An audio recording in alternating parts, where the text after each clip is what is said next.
그래도 3,000평이니까 예. 그냥 중간 정도 농사도 뭐 한 3억 정도는 농사를 지어야 되거든요. 예. 나는 계속 나노를 썼고 예. 다른 사람들은 이제 큐라민이나 뭐 그치. 이제 이런 걸 써서 했는데 같은 구리제이기 때문에 예. 비교를 해봤더니 그래도 그 거의 저 유황병 걸린 것도 예. 안 죽더라고요. 이제 계속 그치. 관주를 좀 몇 번 했더니 끌고 나가지. 예. 잘 제가 좋아요. 메커니즘을 다시 한번 이제 설명을 드릴게요. 네. 그 원래 저희들 CSK가 있는데 네. 거의 95%의 역할이 C가 역할을 합니다.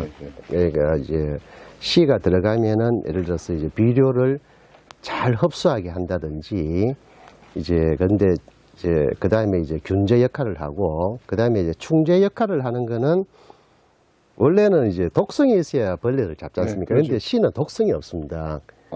신 독성이 없겠죠. 예, C는 전혀 이제 독성이 없는데 그 대신에 벌레의 먹이가 질산때 질소하고 암모니아때 질소 우리가 이제 질소질을 네, 넣지 않습니까? 네. 근데 그게 이제 식물이 필요한 질소에 가는 과정인데 그게 이제 벌레의 먹이거든요. 네. 근데 여기 C가 감으로써 그거를 기간을 아주 짧게 한다든지 없애버리니까 벌레의 이제 먹이 사슬을 끊어버리는 거죠. 그러니까 벌레 입장에서는 선충이라든지 요놈들이 먹을 게 없으니까 번식을 못 하는 겁니다. 아, 그래요? 그래서 못 먹으니까 비실비실 하는데 K가 이제 유제입니다. 이제 팜유로 이제 제대로 분석. 그러니까 약간 이렇게 이제 그 숨을 못 쉬게 해버리니까 여러분들이 이제 죽어버리는 이제 그런 역할을 하는데 실제로는 그 한 95%가 이제 C의 역할을 합니다. 아, 그렇죠. 그래서 이제 K만 하는 것은 의미가 별로 없네요. 없죠. K 뭐 어지간히 진하게 해도 네. 잘합니다. 그래서 가급적 저도 뭐 C를 좀 강조하는 편이지 S나 K는 예, 그런데 이제 초기에 정식할 때 그 이제 이 배지 소독을 하지 않습니까? 네. 소독할 때 그때는 이제 CSK를 조금 넣어주는 게 제대로 된 소독이 되는 거고요. 제자리 육묘하시는 분들이 제일 어려운 게 배지 소독이죠. 배지 소독을 못하는 거예요. 이제. 그게 제일 문제. 예, 그러니까 제자리 육묘하면은 뭐 힘도 줄고 여러 가지 경제적인 측면이 있는데 소독을 못하니까 농사를 망치는 경우가 많거든요. 그게 제일 약점이었습니다. 그런데 평상시에 이제 뭐 육묘하면서 이제 씨를 이렇게 넣어주니까 자동적으로 배지 소독도 되고 이제 제가 항상 말하는 이제 배지가 삼투압이 낮고 뿌리가 높으면 정상적인데 오래 하다 보면 이렇게 되다 보니까 이제 뿌리가 안 내리는 거죠. 문제가 이 독성이 또 있어서 뭐 PLS에 저축이 되지 않을까. 아, 뭐 저기 저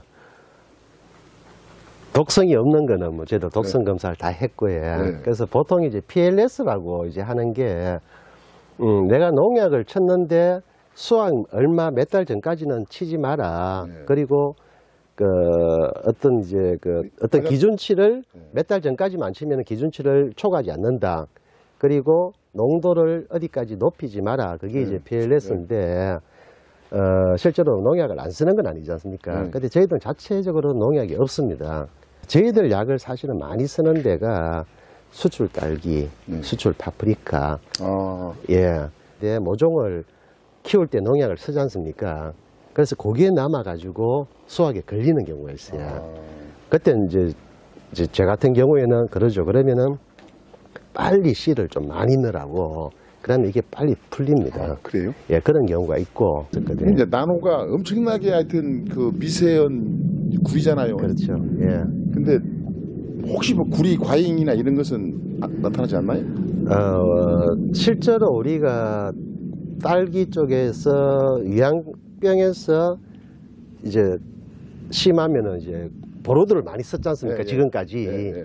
그게 몇 보로도가 프로인가? 아니라 코사이드. 코사이드 똑같습니다. 네. 이게 보로도인데 그게 실제로 함유량이 22%거든요. 한 20% 굉장히 고농도입니다. 그런데 저희들은 몇 프로인가 하면은 0.2%입니다.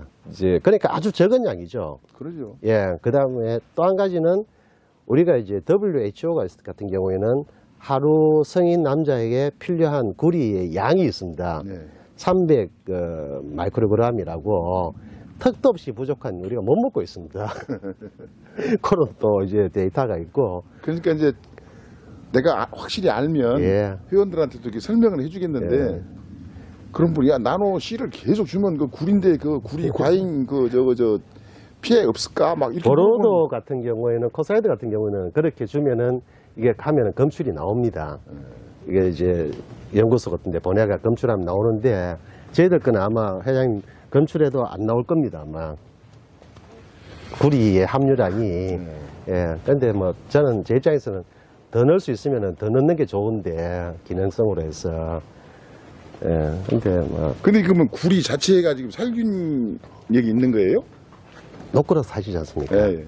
똑같습니다. 우리가 이제 예전부터 금, 은, 동, 백금. 요게 4가지가 그 살균력이 있거든. 그런데 우리가 쓰는 이제 코사이드나 이제 보로드 같은 경우에는 구리가 아니고 구리 이온입니다. 실제로 이온은 조금 위험하죠. 근데 이제 그 살균력이 있는 거는, 금속으로서 살균력이 있는 거는 입자고 자체에 넣어야 되거든. 예를 들어 녹그릇이나 예, 이제 그렇게 해야 되는데, 이제 저희들이 이제 구리 나눠 만든 거는 그런 상태로 만들었기 때문에, 그래서 뭐 은이나, 그러니까 뭐 백금이나 금은 비싸서 못 쓰고 저도 처음에는 이제 은으로 했었는데, 은도 농업에 쓰기에는 좀 비쌉니다. 저거 지금 그런데 이제 지금 이슈가 되고 있는 게 나노가 예. 그 몸속에 축적이 된다 뭐 이런 막 설들이 많이 있잖아요. 설들이 있는데 이제 그게 우리가 그 입자 사이즈거든요. 그러니까 그 미국에서 이제 결론 났는 게 8나노, 8나노 이하가 되면은 빠져나간다 그러거든.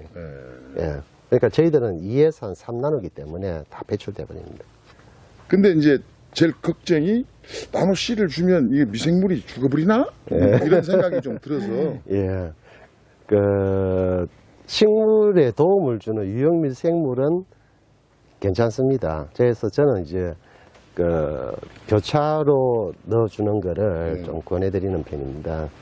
나노 씨는 관주가 더 그 효과가 있어요. 이 연면 시비가. 둘 다 효과가 있습니다. 근데 이제 저희들 회사가 이까지 오면서 뭐 필요하면 저희들 샘플을 500ml씩 드리지 않습니까? 예. 그 사람들은 관주를 절대로 안 하거든요. 그렇죠. 뿌리 연면이지. 관주할 양이 없지 않습니까? 없으니까. 그러니까 뿌리니까 뭔가 뭐 좋아지는 느낌은 든다는 거죠. 잎도 뭐 광택이 나고 좀 도톰해지는 느낌. 그래서 이제 그 저희들 거 재구매해서 쓰시면서 이제 관주를 이제 들어가는데, 실제로 연면 시비하면 좋은 게 겨울 같은 경우는 예를 들어 햇볕이 일조량이 좀 부족하다든지 그러면은 이게 광합성에 도움을 줍니다. 그러니까 상대적으로 그런 거죠. 우리가 예전에 회장님 농사 지으실 때 광촉매제 써보셨습니까? 예, 썼어요. 많이 써보셨지? 예. 효과 보셨습니까? 잘 모르겠지. 모르겠어요. 작년할 때 써봤어요. 예. 그러니까 잘 모르겠다는 게, 이렇게 하니까 마음이 편해서 그렇지 실제로는 도움을 못 받는 경우가 많은데, 그게 이제 광촉매거든. 내가 그 티타늄 옥사이드라고 이제 이렇게 줬을 때 빛이 있어야지만 그게 광합성을 도와줍니다. 그래서 광촉매라고 하거든요. 광자 들어가니까 사람들이 다 이제 좋게 보는데, 저희들 구리 같은 경우는 상대적으로 광촉매가 아니고 무광촉매라고 합니다. 빛이 없어도 촉매 역할, 광합성을 도와주거든. 그러니까 오늘 날씨 안 좋다 그러면 그냥 뭐 한 2, 3일에 한 번씩 이렇게 크게 안 힘들면은 연면 시비 설쩍설쩍 뿌리주면은 괜찮습니다. 예, 그러면